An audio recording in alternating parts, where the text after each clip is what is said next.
Apa sih dapurnya Timnas? Apa sih dapurnya dari rencana mendatangkan para pemain naturalisasi untuk bisa memperkuat tim nasional Indonesia di berbagai level? Sudah saya sampaikan sebelum jeda, 150 pemain Pak. Bener itu Pak, banyak banget Pak. Yang ngomong siapa? Banyak media, Ya, banyak para media supporter. kan bukan saya yang ngomong. Para supporter juga seperti bukan itu saya yang ngomong. Saya waktu itu bicara, silakan statement saya dilihat. Bahwa kita perlu 150 pemain untuk membangun yang namanya tim nasional. Yaitu 2x11 yang sama kualitasnya di senior. Ya, di U23 mungkin 3x11. Di U20 4x11, di U17 5x11. Kalau kita punya 150 ini, baru kita akan sustain kayak Jepang. Karena saya melihat bahwa pembinaan di Jepang, di Belanda itu punya nilai sendiri buat saya. Ya, tetapi juga kita bisa lihat bagaimana negara seperti Prancis dan Maroko yang banyak melakukan penarikan diaspora. Ya. Kita lihat ya pemain Prancis itu namanya bukan Prancis semua sekarang. Ya. Ya. Nah jadi 2 atau 3 metode yang ada ini ya saya buka. Dan itu yang menjadi tentu agenda reform untuk daripada PSSI. Jadi kita perlu 150 pemain. Coba kita lihat misalnya. Kalau di U20 kita, ya, kita belum punya 4x11. Silahkan tanya Coach Indra. Ya, di Coach Nova, kita belum punya 5x11 pemain. Even tim nasional kita yang hari ini 2x11 aja belum. Nah artinya apa? Untuk mengisi posisi-posisi ini ya dari mana? Ya tadi pembinaan secara kontinu dari grassroots ataupun ada yang namanya quick wins yang kebetulan tidak melanggar aturan FIFA. Ya. Di mana aturan FIFA itu jelas bapak ibu nenek kakek. Tetapi itu pun ada doorstop kita. Doorstopnya apa? Klub no money. Semua based on naturalism. Based on nationalism. Ya.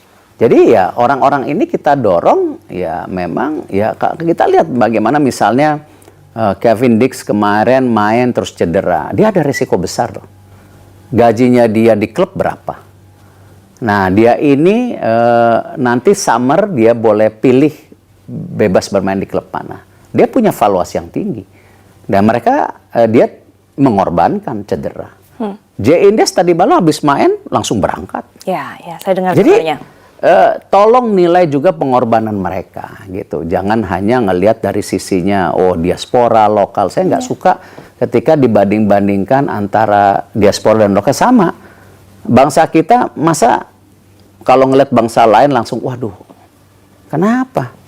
Kita bangsa besar kok. Kita juga harus merasa kita setara dengan mereka. Oke. Nah, jangan kita gara-gara penjajahan yang sekian lama, yang dirasakan bangsa kita, ataupun karena dijajah Jepang, dijajah Portugis atau Belanda, kita merasa kita langsung tidak setara.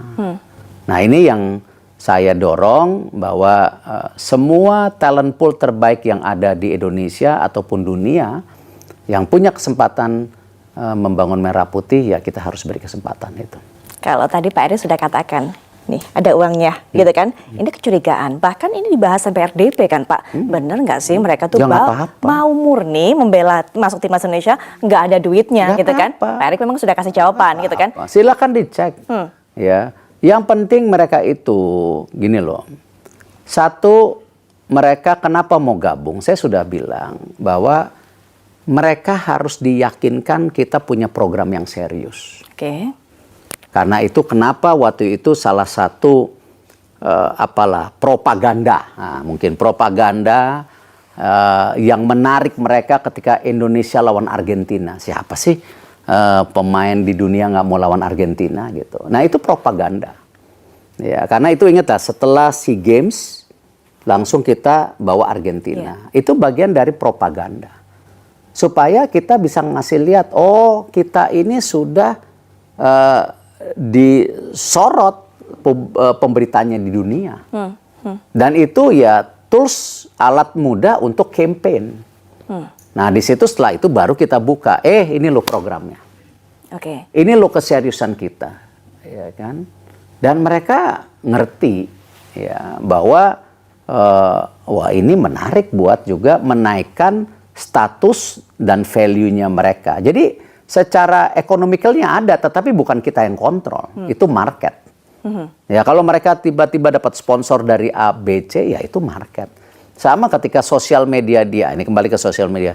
Ketika mereka hit dari nobody menjadi 4 juta, ya itu resikonya mereka juga gitu. Nah ini yang kita melihat sebuah kesinambungan yang memang kita buka untuk bagaimana akses ini kita buka secara baik. Tapi ya kembali profesional dan transparan. Gitu. Soal propaganda, soal campaign, kita jadi tahu bahwa ternyata saat kemarin mendatangkan Argentina, termasuk salah satu hal itu untuk membuka mata para pemain. Iya kalau nggak katanya, ya kan? Kita mau Piala Dunia, mau ke Olimpiade. Mana? Oke. Ya dengan kita bawa Argentina, ya itu, wah serius ya gitu. Sekarang di titik ini, begitu sudah banyak pemain diaspora bergabung.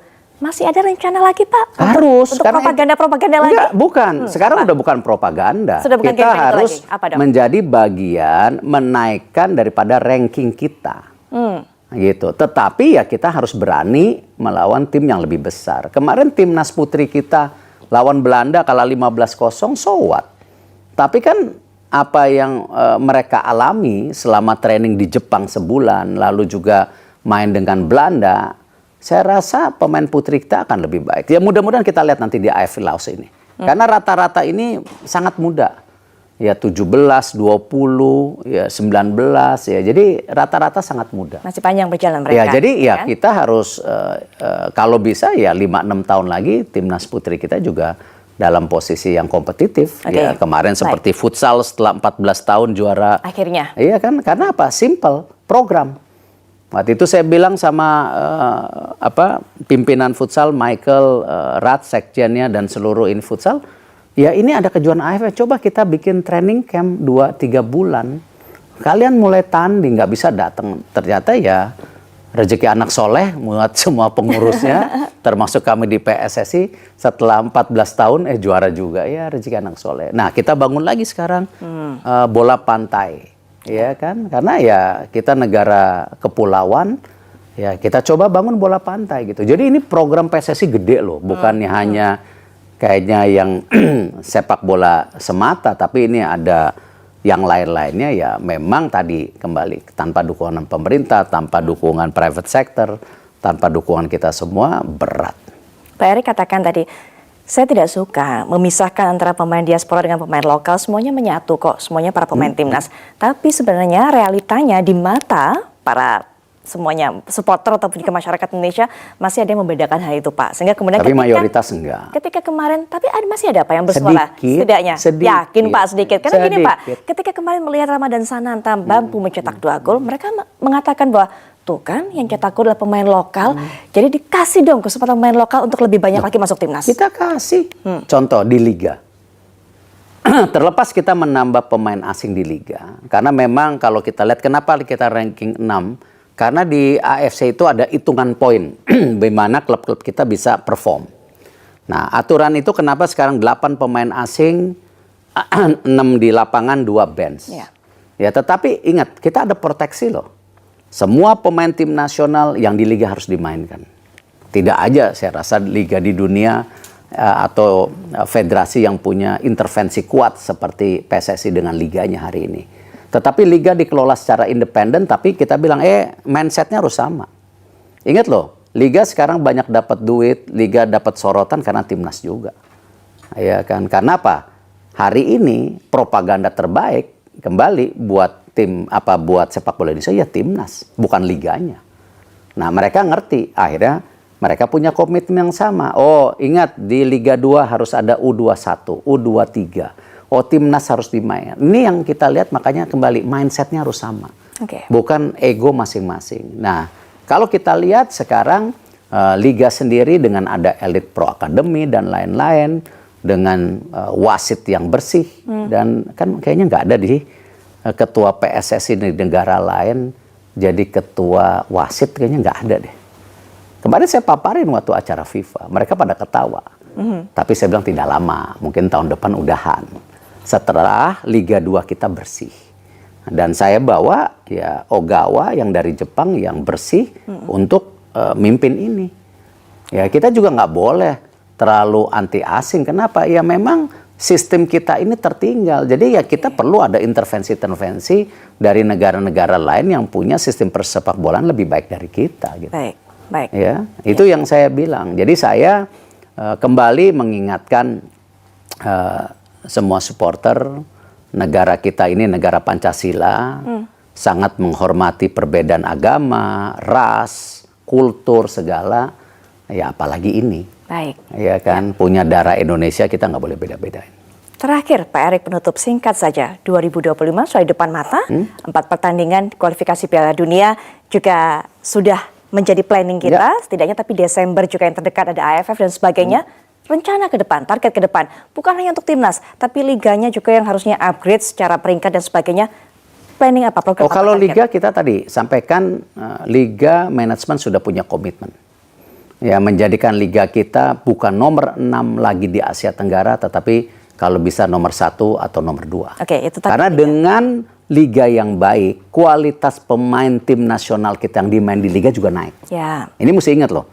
Ya, karena bertanding di liga itu lebih banyak daripada tim nasional.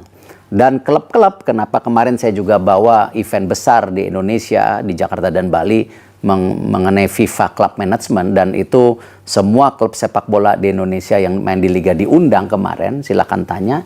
Ya saya ingin mereka juga benchmarking dan mengerti pola pikir ke depan gitu. Itu yang kita sekarang dorong untuk punya benchmarking dan standarisasi lebih tinggi. Gitu. Oke, itu liganya. Terakhir juga singkat saja Pak, untuk timnasnya, targetnya ke depan.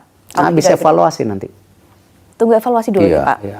Jadi AFF, SEA Games, U17, U20, kita akan 2 minggu ke depan ada evaluasi. Oke, evaluasi kita tunggu nantinya. Terakhir lagi juga nih Pak, ada berapa pemain diaspora lagi yang mau didatangkan di 2025? Listnya pasti sudah ada dong Pak? Nggak ada. Ini tergantung dari kepercayaan mereka ke kita. Dan kita membutuhkan mereka sesuai dengan tadi jumlah pemain dan strategi masing-masing pelatih. Jadi nggak pernah ada gitu. Kalau di netizen listnya banyak ya biarin aja, namanya juga cita-cita. Ya. Emang kita kayak shopping ke supermarket atau ke mall, oh ya ayo gabung, nggak segampang itu.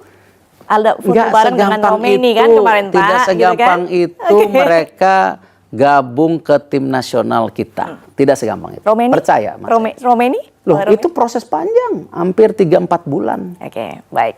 Dan saya masih terus meyakinkan dia kemarin setelah kalah dengan Jepang, ya saya tanya, are you sure? Gitu loh. Dia menjawab, yes, I want to be part, katanya saya mau buktikan saya bermanfaat. Besoknya dia main bola sama anak-anak. Makanya luar biasa itu. Bertanya nih, karena biasanya kan sama pemain diaspora posenya adalah salaman, kali ini gayanya beda. Ya karena kan? Masih proses. Oke, kita tunggu nanti bagaimana prosesnya. Kalau udah salaman tuh udah ini.